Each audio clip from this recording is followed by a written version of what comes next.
Olá, tudo bem com vocês? Hoje daremos continuidade às nossas aulas, chegando na unidade 2. Essa unidade ela tem por título Etapas do processo tradutório no contexto da educação bilíngue de surdos. Vamos estudar então?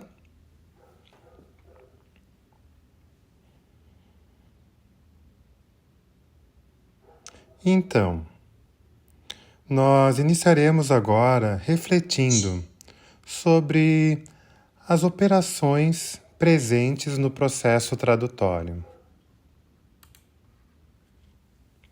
Nós temos três aspectos base. O primeiro é a planificação, que é o momento de elaborar, pesquisar, organizar o conhecimento. Também um momento de análise sobre o que o autor faz, o que é o texto que vai ser traduzido, quem que vai ler, né? Quem é o público que pretende ler esse texto. Então, é o momento de planificação.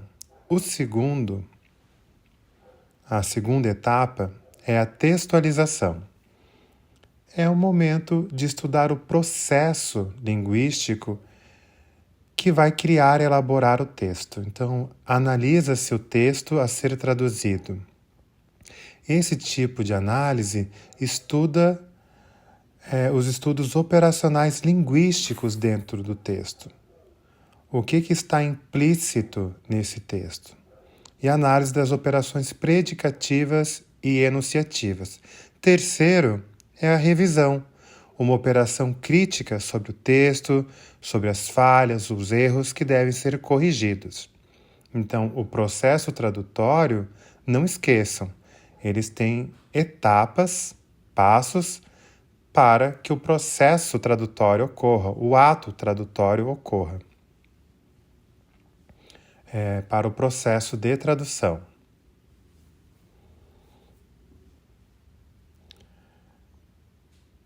Tradicionalmente, o processo de tradução ele foi dividido por três etapas. E ele é dividido em três etapas, que é o pré-tradução, a tradução e a pós-tradução. O nosso estudo aqui propõe quatro etapas, 4 momentos. A pré-tradução, a tradução, depois um momento de videogravação e edição. E por último, o momento pós-tradução. Nós acrescentamos o videogravação e edição no processo tradutório. Parece que não há relação alguma a edição, a gravação, mas como estamos lidando com línguas diferentes, as estratégias serão diferentes. Os materiais utilizados são diferentes.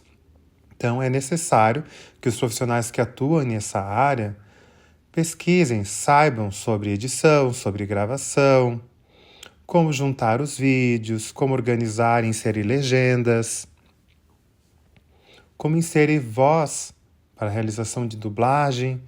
Então, é um momento. Esse terceiro momento foi incluído junto dos 4, né? Que além desses 3 tradicionais, pré-tradução, tradução e pós-tradução, incluímos depois a tradução, a vídeo, gravação e edição, que deve ser organizado no momento da tradução. Atuando com uma equipe mais ampla, uma pessoa pode ficar responsável pela edição, mas no espaço educacional é muito difícil encontrar um profissional autônomo com todo esse conhecimento. Então, por isso é necessário acrescentar essa terceira etapa que inclui a competência de organizar o material didático traduzido. Falando sobre a etapa de tradução pré-tradutória, né? Primeiro é um momento antes da tradução onde a gente vai compreender o texto de origem. A etapa de pré-tradução envolve a compreensão e também a seleção de tipo de texto que vai ser traduzido. Qual estratégia que eu vou escolher para traduzir uma determinada palavra, uma determinada sentença aplicada a um determinado contexto? Será inserido características culturais? É muito importante conhecer todo esse processo tradutório. Cada etapa e cada papel é envolvido nessas etapas. Depois de compreender o texto, nós partimos para o planejamento. O planejamento da tradução qualifica em grande medida o produto da tradução de uma forma positiva, que vai ser direcionado para o contexto educacional. Então, uma boa tradução, ela precisa ter reflexões, reelaborações, também retomada nos processos de tradução do léxico, as escolhas das palavras e a característica também semiótica do texto, né? A modalidade envolvida, isso tudo tem que ser estudado antes, então não é um elemento só. Então eu retomo agora para acrescentar e reforçar um aspecto muito importante, que o planejamento ele é fundamental para a realização de uma boa tradução. Também, o profissional tradutor, ele tem que desenvolver algumas habilidades. Que tipo de habilidades são essas, né? O tradutor, às vezes, que é mais tímido, ele tem que treinar para se soltar, né? Tem uma frase em português que é soltar sua língua, né? Porque é envergonhado, tímido, então ele tem que aprender a oratória para uma dublagem, para ter coragem de falar, se expressar diante de um público. Agora, caso o tradutor seja mais comunicativo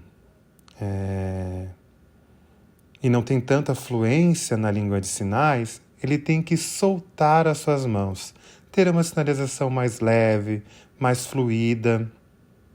Então é necessário praticar essas habilidades que são extremamente importantes. Algumas pessoas nascem com essas características e vão desenvolver outras, diferenciadas, e outras habilidades também. Também o processo tradutório é necessário a avaliação, a análise do interesse do autor por trás desse texto. Às vezes eu leio um texto e compreendo o que o texto quer dizer, mas qual é o objetivo do autor? Qual é a intenção do autor? Ele quer mostrar uma característica da atualidade, uma característica cultural, sócio-histórico, alguma marca da tradução que nós não podemos perder. Então é necessário compreender a intenção do autor. Também o objetivo da tradução, para fazer com que o texto original mantenha sua integridade no novo texto. Então, essa integridade ele tem que ser compatível com a cultura de chegada.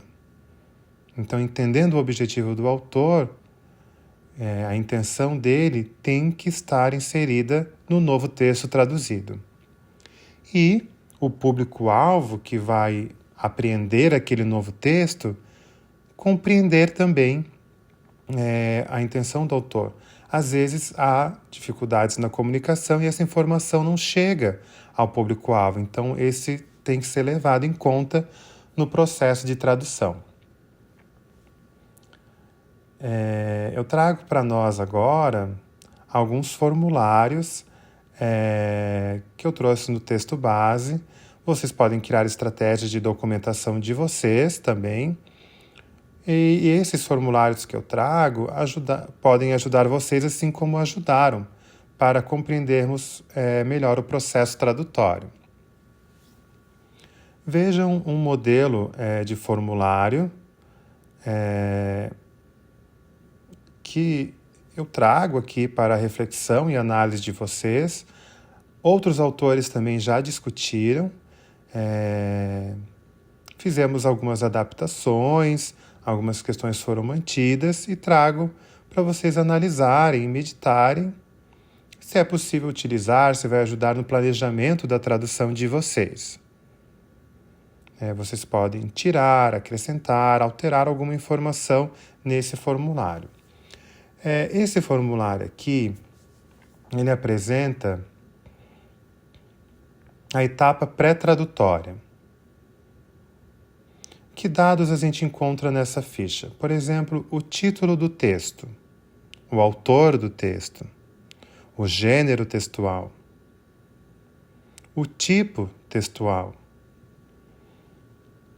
Qual a função comunicativa? Ela é informativa? Ela é comunicativa? A função comunicativa qual é? Também qual a intenção do texto, né? Para quem o texto foi escrito? É para crianças, adultos? Quem é o público-alvo? Quando que o texto foi divulgado? O texto foi divulgado por meio impresso, cartaz?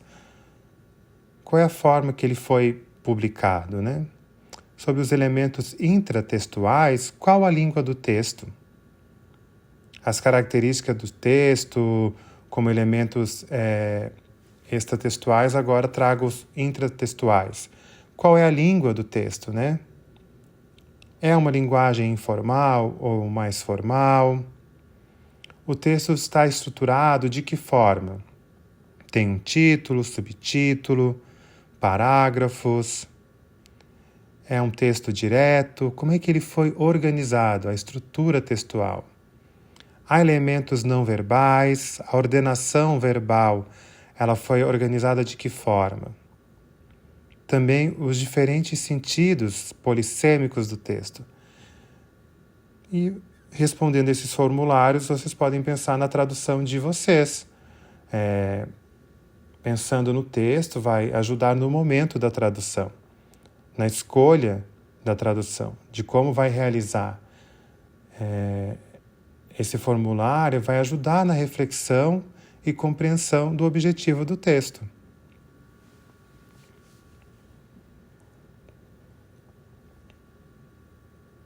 Também, ainda em elementos intratextuais, há outras perguntas, como, por exemplo, o texto apresenta metáforas, analogias, análise com outro texto que foi inserido. Qual é a intertextualidade do texto? Ele dialoga com outros textos? Quais? Quais palavras desse texto eu não conheço no momento da escolha do léxico? No momento da tradução, como é que eu vou procurar, pesquisar e descrever esses itens lexicais que eu desconheço? Também qual a fonte do léxico, materiais, sites que eu posso estar pesquisando o significado desses termos, né, do texto. E sobre os procedimentos empregados na tradução, pode ser palavra por palavra,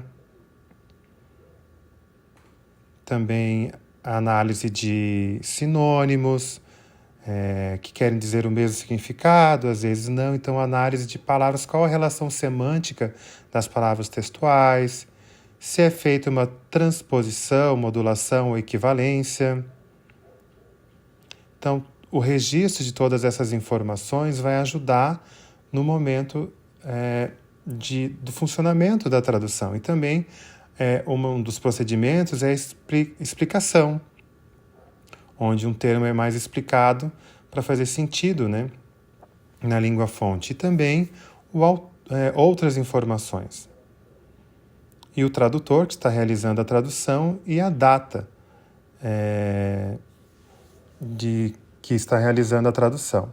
E eu pergunto, né, onde será realizada as pesquisas? Hoje nós temos o HandTalk, o VLibras, entre outros dicionários online, redes sociais, diversos sites que vocês podem pesquisar.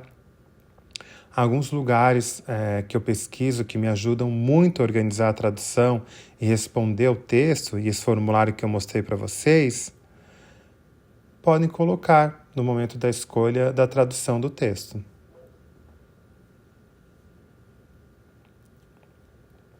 Hoje, a inteligência artificial parece que nos tem dado um grande suporte, que antes era mais da oralidade para a escrita. E agora, a produção da inteligência artificial tem aumentado cada vez mais e isso interfere também na tradução da língua de sinais.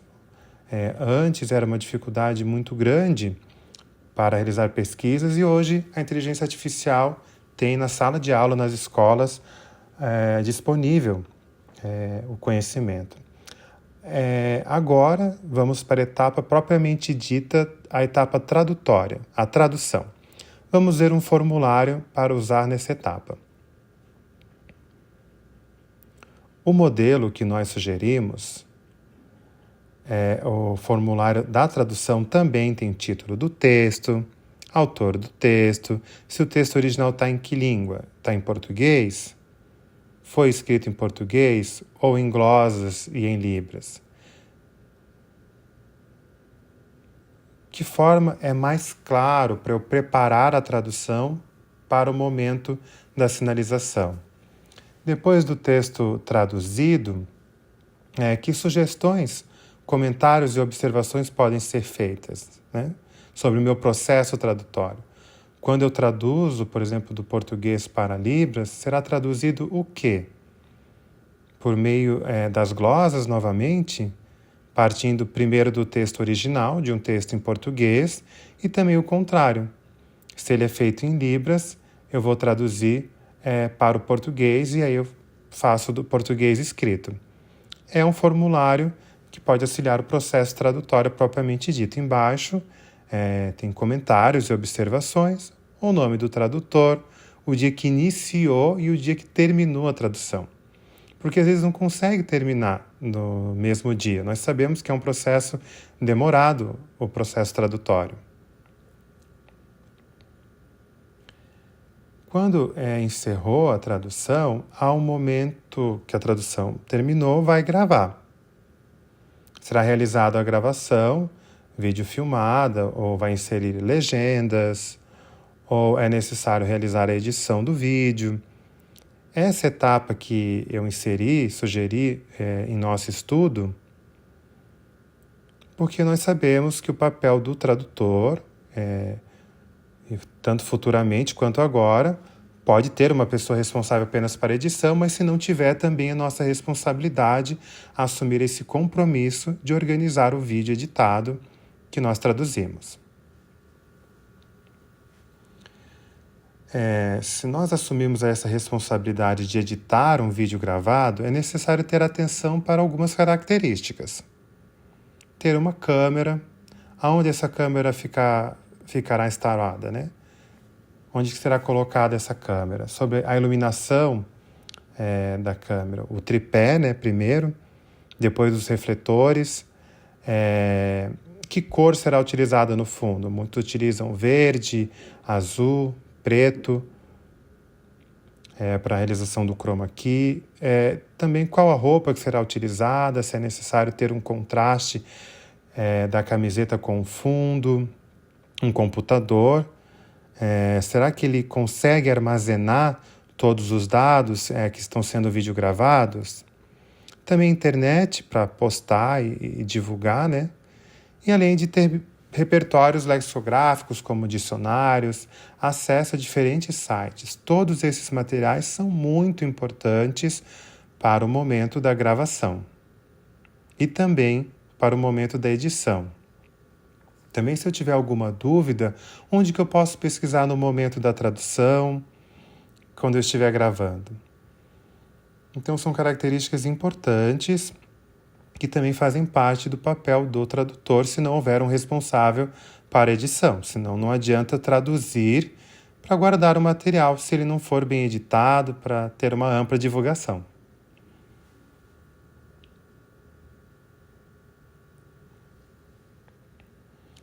Também tem esse formulário que é para videogravação, onde também vem o título, o autor do texto e sobre o planejamento da edição. Vai ter imagem junto com o tradutor, aonde que essa imagem será inserida no texto, também a imagem sinalizada ficará onde, haverá legenda, terá aspectos verbais dialogando juntamente com a sinalização.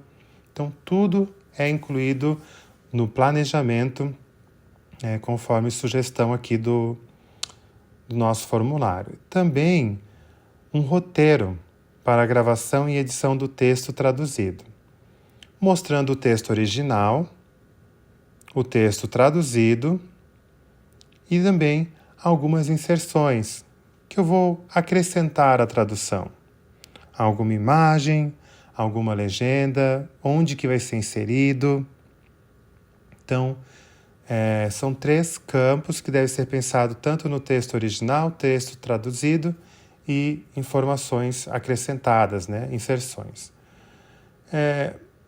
A sugestão é que seja salvo em algum lugar, então escreva onde que você salvou em determinada pasta para não perder essa informação depois. Também o tradutor, quem é o tradutor, o nome do editor, se for o mesmo do tradutor, aí repete o nome, se não o outro editor, a data de início e a data de término da tradução. Se será necessário realizar uma dublagem, é muito interessante, importante saber que a dublagem não é um papel, um trabalho que é realizado na escola, porque o aluno surdo não precisa da dublagem, ele é surdo. Mas, no entanto, a escola precisa fazer uma divulgação externa, chamar famílias que não sabem Libras, Então a dublagem é importante para essas pessoas. Então o tradutor também organiza um tempo para realizar a dublagem. A dublagem em português oral, originada de um texto em Libras, traduzida para o português oral.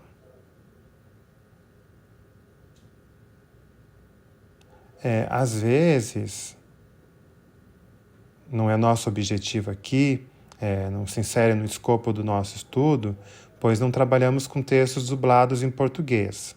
Então, nós não vamos detalhar isso, dublagem de textos cuja texto-fonte seja Libras, Mas também há um público ouvinte que pesquisa a língua de sinais, que verifica textos em língua de sinais e podem aprender a realizar a dublagem também por meio desses materiais. Então, é uma característica da tradução também, embora não seja público-alvo as pessoas surdas.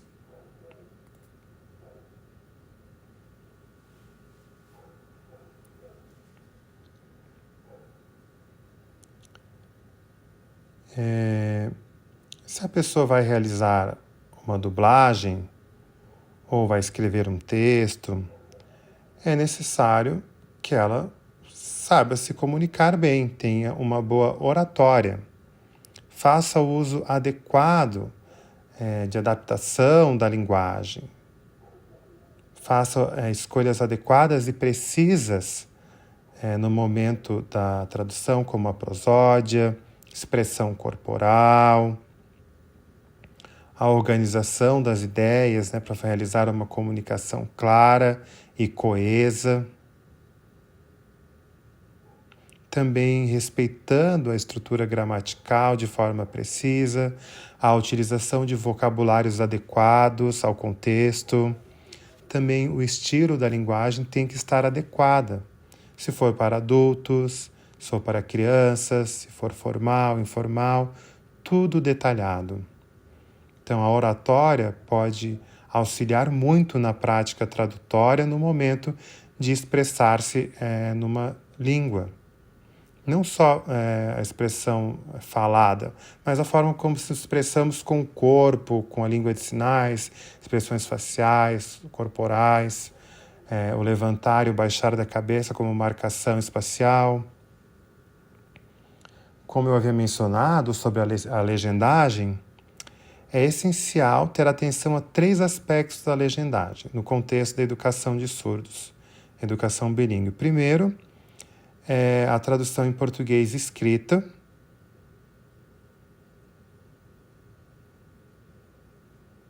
onde nós temos um texto de Libras que será traduzido para o português, ou materiais didáticos bilíngues como videoaulas em Libras que serão legendadas, seria uma forma. Uma segunda forma seria a tradução em Libras de um texto de partida português que vai ser traduzido para Libras. E aí cria-se materiais didáticos bilíngues, como videoaulas, videotextos e também videoprovas em Libras. Também eu posso usar a transcrição para o português, onde temos um texto oral em português e é feita a transcrição com legenda. Aí seria num material monolíngue escrito em português para acesso visual. E aí ele não é acessível em Libras. É muito importante ter acessibilidade visual. Se o material didático for oferecido ao aluno surdo, um material didático visual em Libras, com legenda, com imagem, o que eu vou inserir de materiais no momento da tradução, de ferramentas e recursos? É muito importante levar isso em conta. A tradução realizada, o momento da gravação realizada, edição também, o pré-tradutório, tradutório, a gravação e edição, e agora a etapa pós-tradutória, sobre como funcionou a tradução. Apresenta um formulário também, um formulário para auxiliar a fazer a revisão do texto, avaliar, analisar a tradução e ver se ela foi precisa, como foi utilizado a legenda adequadamente, o revisor da tradução, a revisão das imagens inseridas, a revisão da dublagem. Pode ser uma mesma pessoa que realizou todo esse trabalho, fez toda a revisão do vídeo, ou uma pessoa para cada função dessas. Um tradutor, um revisor, uma pessoa que insere legendas. Vai depender da disponibilidade de pessoal, de equipe para trabalhar, ou se vai estar trabalhando de forma isolada.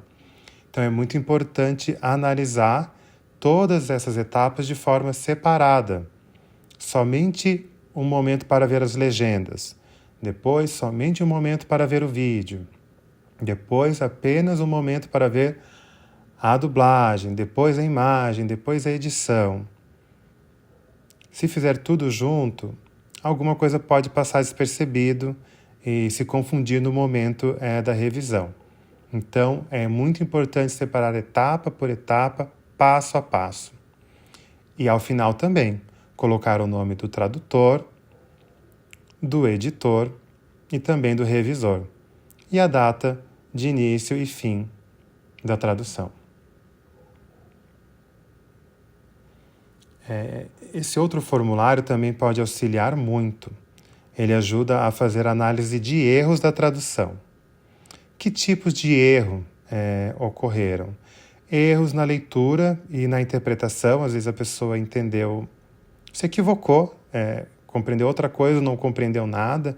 Então retoma-se ao texto de origem para fazer uma análise. Também erros gramaticais, erros nas escolhas lexicais, erros também estilísticos,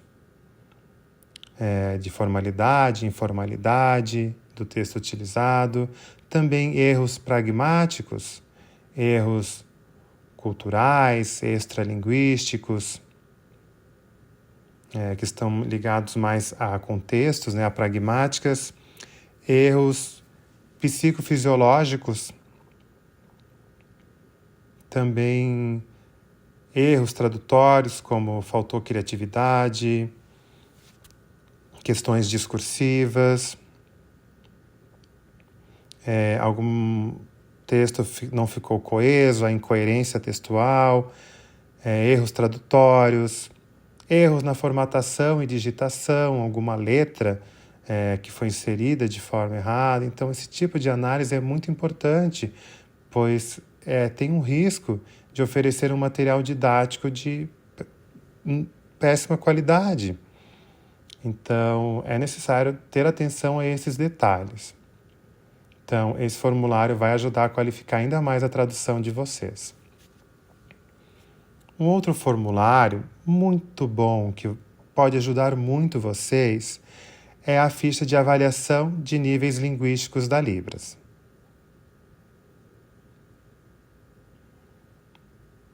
Talvez você ache desnecessário utilizar, porque está acostumado a realizar a tradução, mas quando está iniciando no processo, é necessário utilizar um formulário para se sentir mais seguro e fazer um trabalho mais qualificado.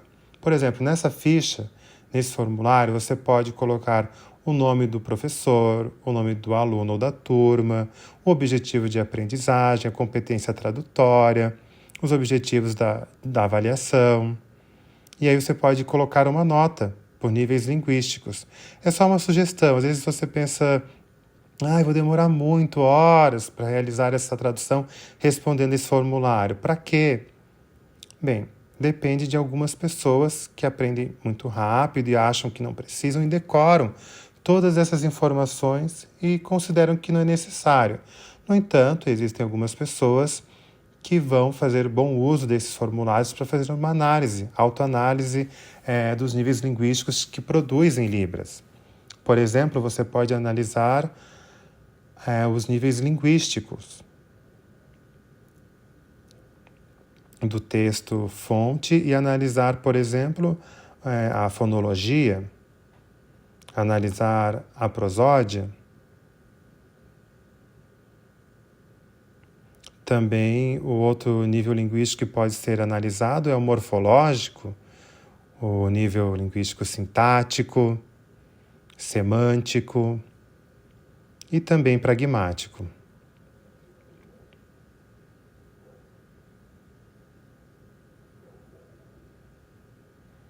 Depois, eu vou analisar também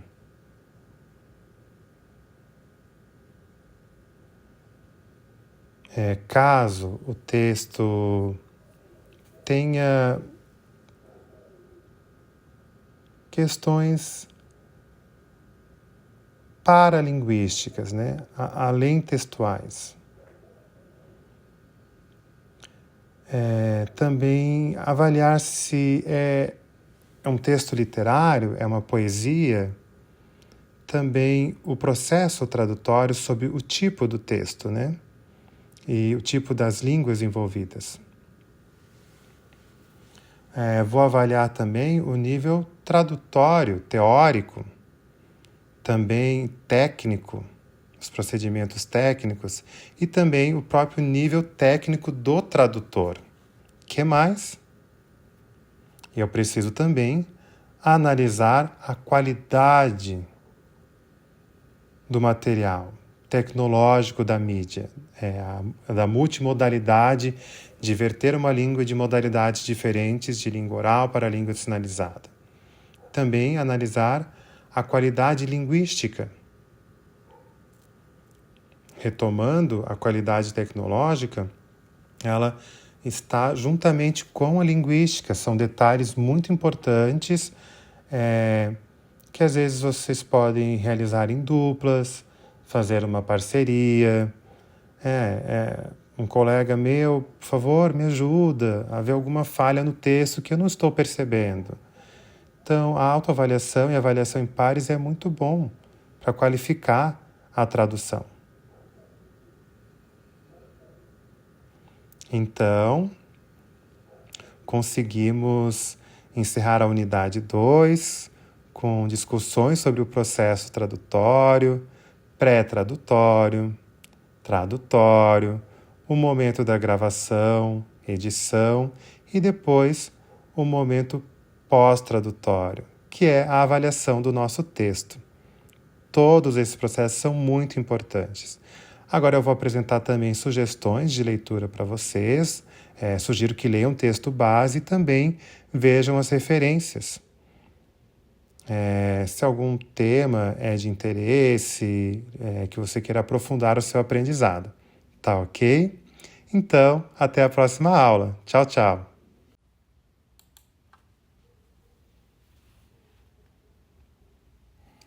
Aqui estão as referências.